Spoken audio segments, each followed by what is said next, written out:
Il m'est apparu assez rapidement, en travaillant sur cette exposition, que ce dont on avait besoin aujourd'hui par rapport à la compréhension de l'œuvre de Cartier-Bresson, c'était précisément de réinscrire les choses dans leur contexte, donc de réintroduire une approche chronologique pour voir vraiment ces différents contextes dans lesquels travaillait Cartier-Bresson.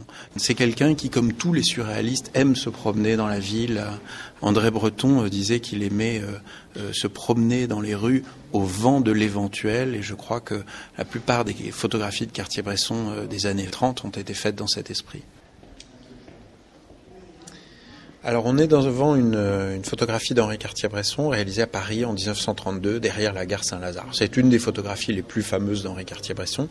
On y voit un personnage en train de sauter au-dessus d'une flaque d'eau. C'est une image qui est vraiment emblématique de ce qu'il appelait l'instant décisif. S'il avait été photographié à l'instant d'après, à T+1, son talon aurait touché la flaque d'eau qui se trouve sur le sol. La surface miroitante aurait donc été totalement troublée, et ce jeu de dédoublement qui construit absolument toute l'image n'aurait donc pas fonctionné. C'est donc véritablement une image qui devait être prise à cet instant-là, et c'est ce qu'a fait Henri Cartier-Bresson. Alors on est là devant une photographie réalisée pendant le couronnement de George VI en Angleterre en mai 1937 à Londres. On y voit la foule qui regarde le passage de George VI, et puis un personnage qui dort parmi des vieux papiers. À ce moment-là, Cartier-Bresson est très engagé auprès des communistes, et dans ce reportage qu'il réalise sur le couronnement de George VI, il fait quelque chose de très intelligent. À aucun moment il ne va photographier le roi, il va donc photographier le peuple qui regarde passer le roi. À travers ces images, on comprend son engagement politique. Le photojournalisme arrive juste après. Est-ce que c'est une autre forme d'engagement pour lui, justement ? À partir de 1947, Cartier-Bresson crée Magnum.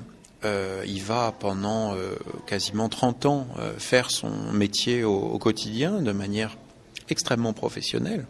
Et à ce moment-là, il n'emploie pas le mot communisme, il emploie beaucoup plus volontiers le terme d'humanisme, comme beaucoup de personnes de sa génération.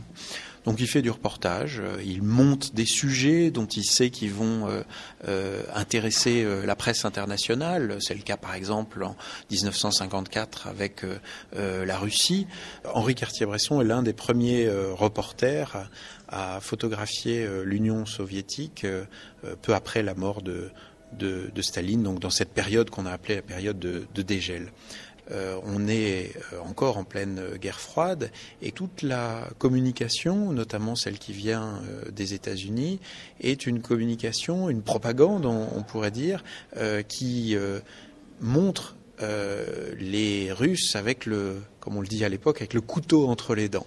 Et ce que cherche à faire Cartier-Bresson à travers ces images, c'est exactement l'inverse, de dire que finalement, les Russes sont des gens comme vous et moi, comme les Français, comme les Américains, comme les Européens, qu'ils ont exactement les mêmes activités, qu'ils travaillent, qu'ils s'amusent, et que même dans la rue, les hommes regardent passer les femmes. C'est le cas de cette photographie où on voit deux jeunes femmes qui attendent leur tram, et en arrière-plan, deux soldats soviétiques qui sont en train de les regarder. Il a finalement toujours été tiraillé entre les deux aspects de la photographie.